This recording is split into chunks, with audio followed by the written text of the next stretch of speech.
बाबर आजम ने जब कप्तानी से इस्तीफा दिया तो जिन कुछ खिलाड़ियों के नाम नेक्स्ट कैप्टन के लिए आ रहे थे या उस रेस में शामिल थे, उनमें एक नाम फखर जमान का था और वो टॉप ऑफ द लिस्ट भी थे। रिजवान, फखर और सलमान अली आगा, इनके अलावा तो कोई और नाम था नहीं।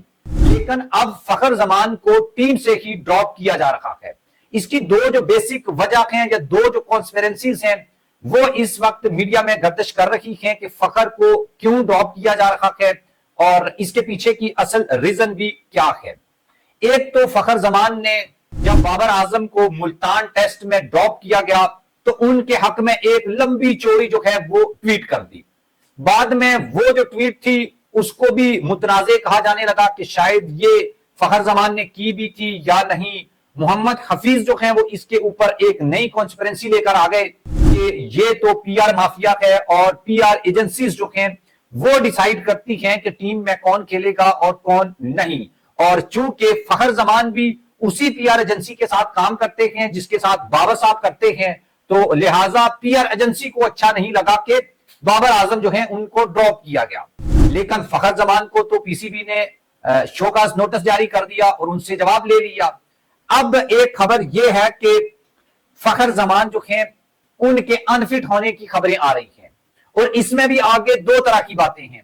एक तो यह है कि फखर जमान ने जो बाबर के हक में ट्वीट की थी और उस वक्त तक चूंकि टीम का ऐलान नहीं हुआ था ऑस्ट्रेलिया के लिए, तो उसके बाद शायद ऑफिशियल्स जो हैं उनको अच्छा नहीं लगा, तो जस्ट जो है ये एक एक्सक्यूज है, एक बहाना है फखर जमान को ड्रॉप करने का। इसके अलावा जो है वो फखर जमान फिट भी है और फखर जमान जो है वो खेल भी सकते हैं। चूंकि अब वैसे फखर को ड्रॉप करना थोड़ा मुश्किल है क्योंकि फखर की जो परफॉर्मेंस है वो आपको पता है जबरदस्त है और जारहाना मजाज के बल्लेबाज हैं और पाकिस्तान की क्रिकेट हिस्ट्री में डबल सेंचुरी सिर्फ फखर जमान ने बनाई है और कोई ऐसा मैच जिसमें बड़े स्कोर को आपने यानी कि उसका चेस करना हो तो उसके लिए फखर जमान जरूरी है या फखर जमान के बगैर तो ये हो नहीं सकता। अब फखर जमान को घुटने का प्रॉब्लम है और करीबी जराए ये बताते हैं कि उनको इशू है, लेकिन इसके बावजूद भी वो ऐसा नहीं है कि मैच नहीं खेल सकते। वो डोमेस्टिक मैच भी खेल रहे थे, वो लीग्स के मैच भी खेल रहे थे, लेकिन ये खबर भी है कि अगर वो उस घुटने के ऊपर वजन डालेंगे तो इससे कोई संगीन जो इंजरी है वो भी हो सकती है और फखर जमान जो है वो मसाइल का शिकार भी हो सकते हैं। वैसे तो ये नॉर्मल चीज है। फिटनेस टेस्ट में भी फखर जमान जो है वो नाकाम रखे। 8 मिनट में 2 किलोमीटर की दौड़ लगानी थी, ये टास्क मिला था फखर जमान को जो पीसीबी का एक स्टैंडर्ड रूल है। फखर जमान इसके ऊपर भी पूरा नहीं उतरे और 8 मिनट में 2 किलोमीटर जो है ट्रैक उसके ऊपर दौड़ नहीं पाए। ये भी उनको या उनके अनफिट होने की एक रीजन जो है वो बन गई है।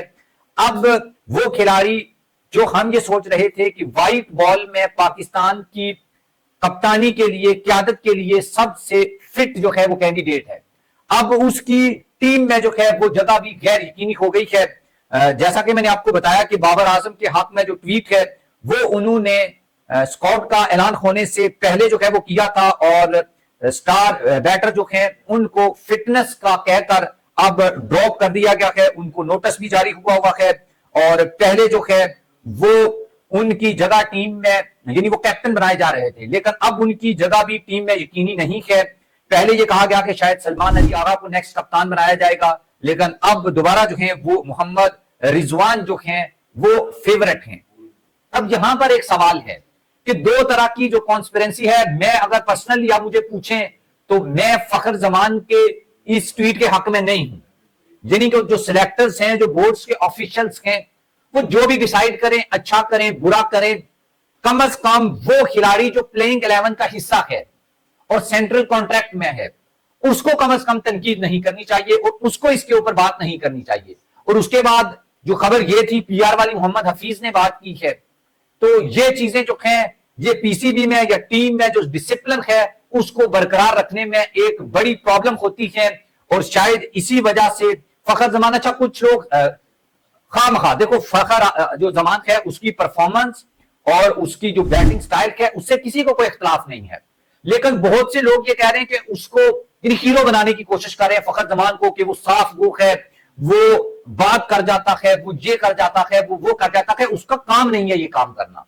और हमारे यहाँ अक्सर यही होता है कि हमारा जो काम होता है वो हम करते नहीं है, और जो हमारा काम नहीं होता वो हम जो है वो करते हैं।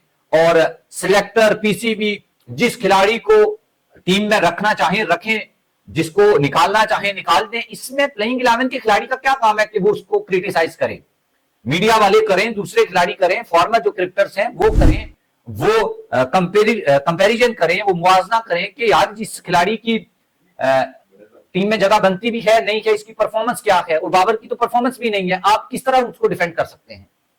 तो दूसरी तरफ एक्सट्रीम जो है वो स्टेप के ऊपर पीसीबी अगर उनको ड्रॉप कर रहा है तो सीधा आप ड्रॉप करो, शो काज नोटिस की वजह से करो। तो ये जो इंजरी के मसाइल हैं इनको लेकर अगर आप ड्रॉप कर रहे हो तो मेरे ख्याल में सबको अपनी हदूद में रहना चाहिए और एक्सट्रीम्स जो पोजीशंस हैं उनके ऊपर नहीं जाना चाहिए।